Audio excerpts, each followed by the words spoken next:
Buenas, ¿qué tal? Bueno, soy Toni Aragón, soy biólogo, filósofo de formación y coordinador del PRAE, que es el Centro de la Junta de Castilla y León para generar cultura de la sostenibilidad. Pero sobre todo, soy un ser compuesto en su mayoría de agua.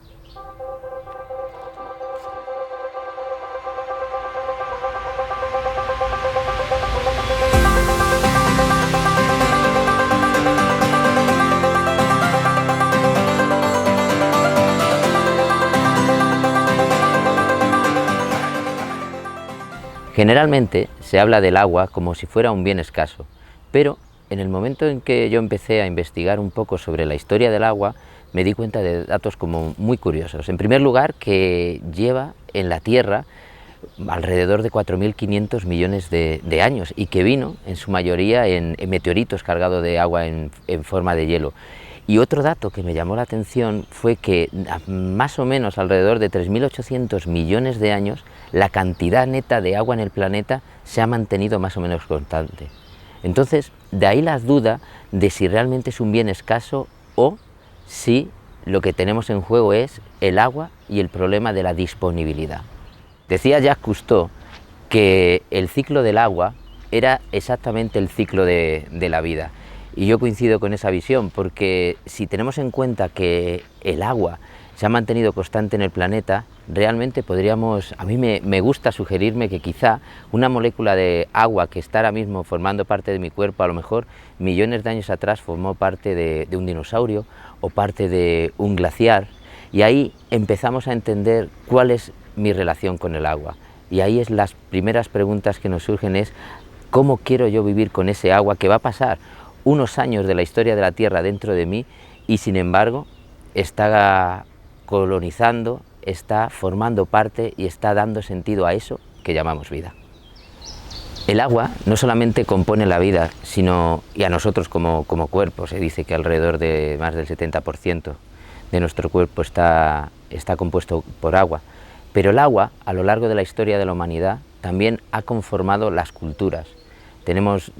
diferentes nociones arqueológicas en las que se ve que los asentamientos humanos siempre han estado vinculados al agua, de ahí hasta las grandes urbes. Es tópico el pensar en los ríos grandes como el Nilo, el Éufrates, el Tigris, donde se desarrollaron esas primeras civilizaciones grandes, pero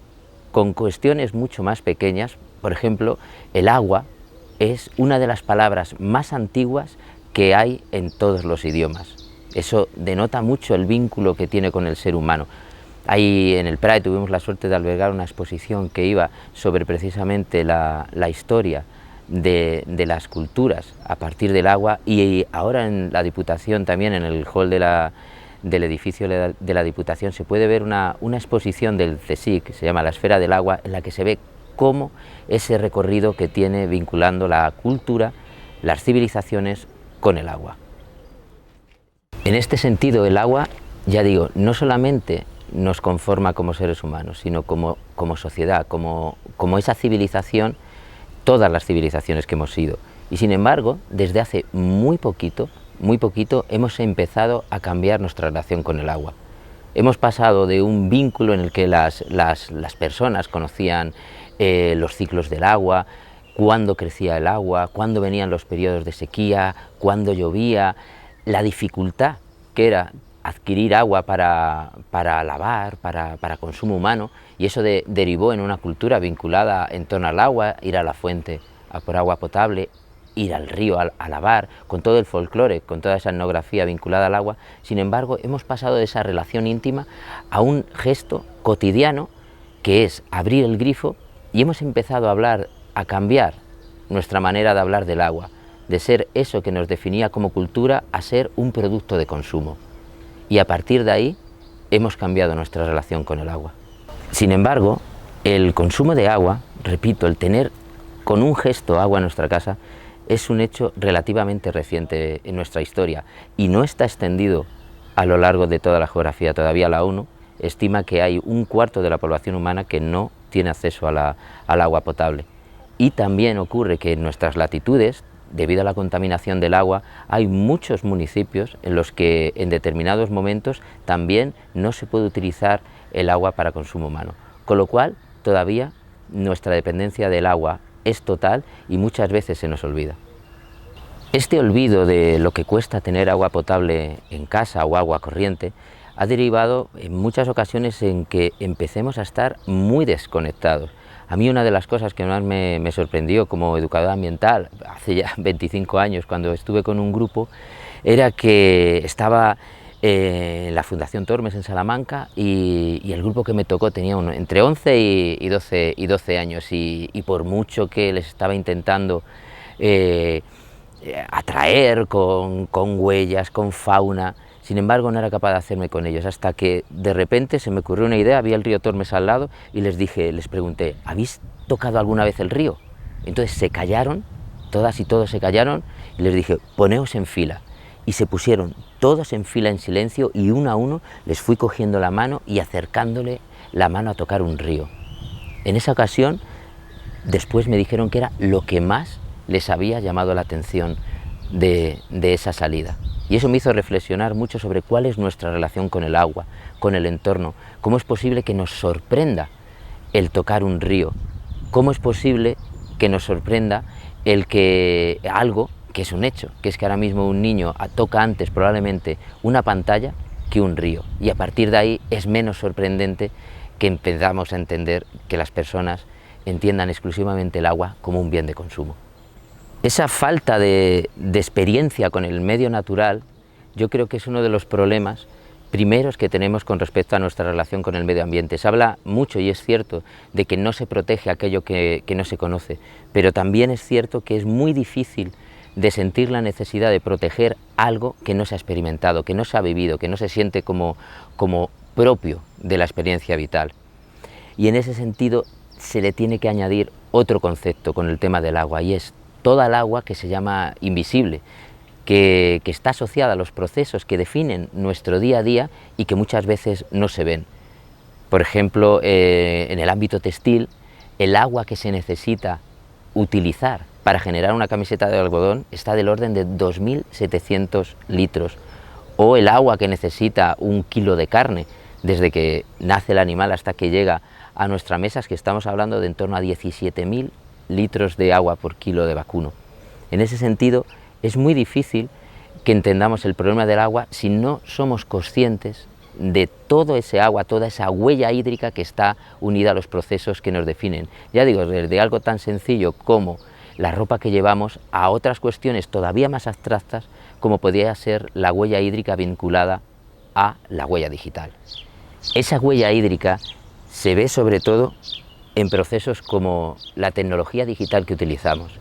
Mucha gente no es consciente de que todo esto que llaman datos no son elementos inmateriales, sino que están concretamente en servidores que ocupan lo mismo que ocuparían naves industriales, y que para que yo pueda tener acceso a un correo electrónico, para poder ver una película en streaming, para escuchar una canción en el momento que nos dé la gana, tienen que estar esos servidores en distintos lugares del mundo, tiene que haber varios y tienen que estar siempre encendidos, y para que funcionen se tienen que refrigerar, y eso ocupa muchísima agua. Uno de los ejemplos más concretos, más últimos, que le llamó la atención de mucha población fue el consumo de agua que tiene la inteligencia artificial. Se estima que siempre se tienden a poner datos de en torno, en una conversación de IA se consume un vaso de agua. No es que se consuma, es que se utiliza. Y en esa utilización, ahí es donde empezamos a introducir que siempre involucra que muchas veces puede derivar en que ese agua se contamine, ya sea de manera química o por cuestiones físicas, por un aumento de la temperatura que va a afectar al ecosistema que tiene alrededor y que, como se está dando, está afectando a las poblaciones humanas donde están estos servidores. Eso se ha dado en Estados Unidos o incluso aquí más cerca en Talavera, porque en los lugares donde están estos macroservidores, por esas demandas tan intensas de agua, está provocando restricciones en el abastecimiento público. Con esta reflexión no pretendo demonizar las nuevas tecnologías ni que tengamos que consumir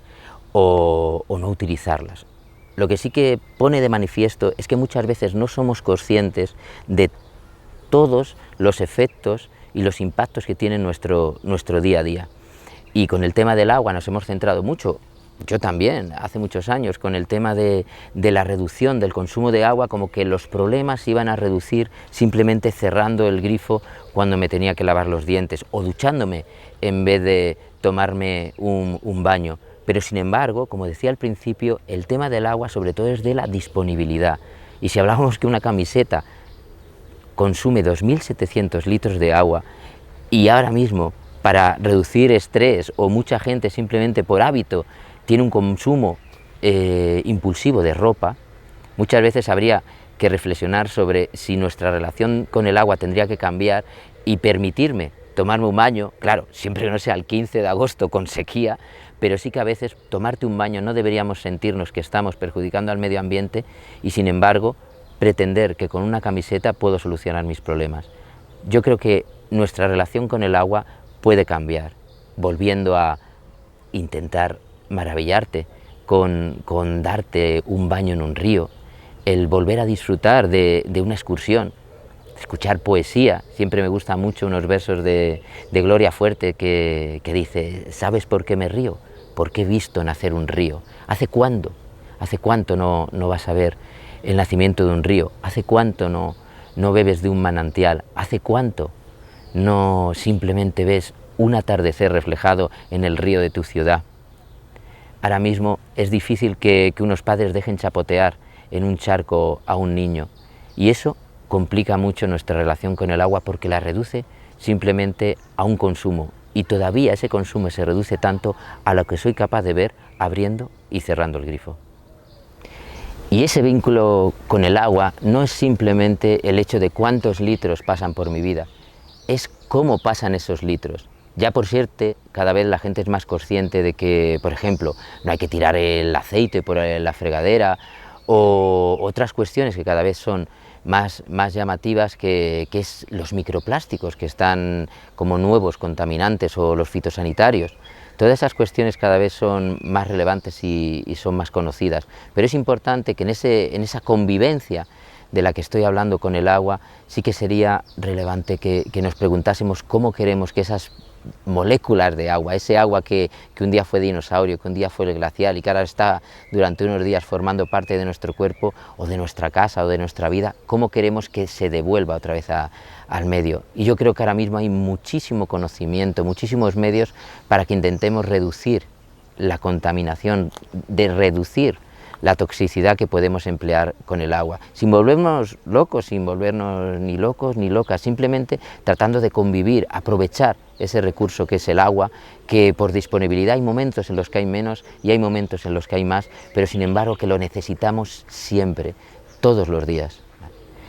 En esta conversación que he pretendido tener, con estas reflexiones en torno al agua, lo único que pretendía era ampliar la mirada que tenemos con ese agua como bien de consumo escaso, para pasar a verla como ese elemento que nos conforma, que conforma la vida, que nos conecta y nos ha conectado como sociedad, como culturas y que nos permite disfrutar de la vida. Y que cuando la tengamos que utilizar, cuando pase por nosotros, cuando nos relacionamos con ella, bañándonos en un río, pintando con una acuarela, inspirándonos para escribir una poesía o simplemente para lavarnos, porque nos higieniza, porque nos alimenta, que pensemos en ella como un regalo que nos permite seguir desarrollándonos como sociedad y que pensemos en ella en cómo queremos relacionarnos día a día para disfrutarla y para respetarla, cuidarla, porque a la vez que la cuidemos y la respetemos será una manera de cuidarnos y de respetarnos como personas, como seres humanos y como parte de este planeta tan maravilloso en el que vamos dando una vuelta al sol cada año, todos unidos. Muchas gracias.